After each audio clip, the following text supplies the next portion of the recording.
গরমে একটু ঠান্ডা কিছু না হলে যেন প্রাণটায় বেরিয়ে যায়। আর আমের মৌসুমে যদি সে ঠান্ডা জিনিস হয় এক গ্লাস ঘন মজাদার ম্যাঙ্গো মিল্কশেক, তাহলে তো আর কথাই নাই। আসসালামু আলাইকুম এভরিওয়ান, কেমন আছেন সবাই? আমি আলহামদুলিল্লাহ ভালোই আছি।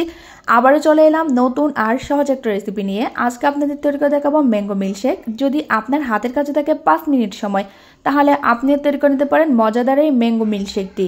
এই গরমে এরকম এক গ্লাস ম্যাঙ্গো শেক যেমন আপনাকে দিবে স্বস্তি, তেমনি আপনার পরিবারের সবাইকেও খুশি করে দিবে। চলুন তাহলে আর কথা না বাড়িয়ে ঝটপট রেসিপিটি দেখে নেওয়া যাক। ম্যাঙ্গো মিল্কশেকটি তৈরি করার জন্য প্রথমে আমি এখানে নিয়ে নিচ্ছি আম। আমি এখান থেকে একদম বেছে বেছে 2টা নরম আম নিয়েছি, যাতে এটা খুব সহজে ব্লেন্ড হয়ে যায়। এখন আমগুলো ভালো মতো ধুয়ে আমি এই যে পিলারের সাহায্যে আমের খোসাটা ছাড়িয়ে নিচ্ছি। দেন হচ্ছে আমগুলোকে আমি একটু স্লাইস করে কেটে নিয়েছি। একদম ভালো মতো আটি থেকে সব আম আমি নিয়ে নিলাম, দুটোটা আমি এভাবে কেটে নিয়েছি।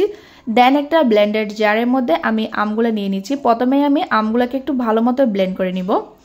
এই যে আমি এগুলোকে একদম সুন্দর মতো ব্লেন্ড করে নিয়েছি। এখন যেটা করব, আমি এখান থেকে 1 টেবিল চামচের মতো আমের পিউরি আমি উঠিয়ে রাখতেছি। এটা কিন্তু আমাদের পরে কাজে লাগবে। এই যে 1 টেবিল চামচ নিয়ে নিলাম। দেন আমি এখানে অ্যাড করে দিচ্ছি হচ্ছে 2 কাপের মতো দুধ, তরল দুধ দিয়েছি। আর অ্যাড করে দিচ্ছি আমি এখানে কনডেন্স মিল্ক 2 টেবিল চামচের মতো আমি এখানে কনডেন্স মিল্ক দিয়েছি। যদি হাতের কাছে এটা না থাকে তাহলে আপনারা এখানে চিনিও ইউজ করতে পারেন, তবে কনডেন্স মিল্কতে দিলে কিন্তু ম্যাঙ্গো শেকের আলাদা একটা টেস্ট আছে।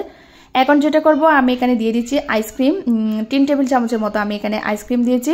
ভ্যানিলা আর বাদামের এই আইসক্রিমটা কিন্তু অনেক বেশি মজার, আর ম্যাঙ্গো শেকে দেওয়ার পর কিন্তু এটা অনেক বেশি মজার হয়েছিল। তো যাই হোক, আপনার হাতের কাছে থাকা যে কোনো ফ্লেভার আইসক্রিম কিন্তু আপনারা এখানে অ্যাড করতে পারেন।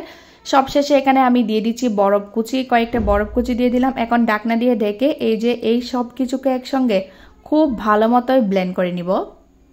খুব বেশি সময় একটা নিয়ে কিন্তু এগুলোকে ব্লেন্ড করার দরকার নেই। এই যে 1-1.5 মিনিটের মতো এটা ব্লেন্ড করে নিলে হয়ে যাবে। যে এখন আমার ব্লেন্ড করা হয়ে গেছে, আমি এটাকে নামিয়ে নিচ্ছি আর আপনাদেরকে দেখাচ্ছি এটার ঘনত্বটা কেমন হয়েছে।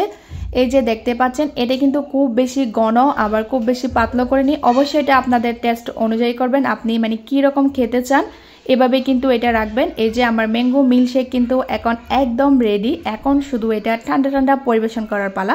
তো আমি একটু গ্লাসগুলোকে একটু সাজিয়ে নিচ্ছি।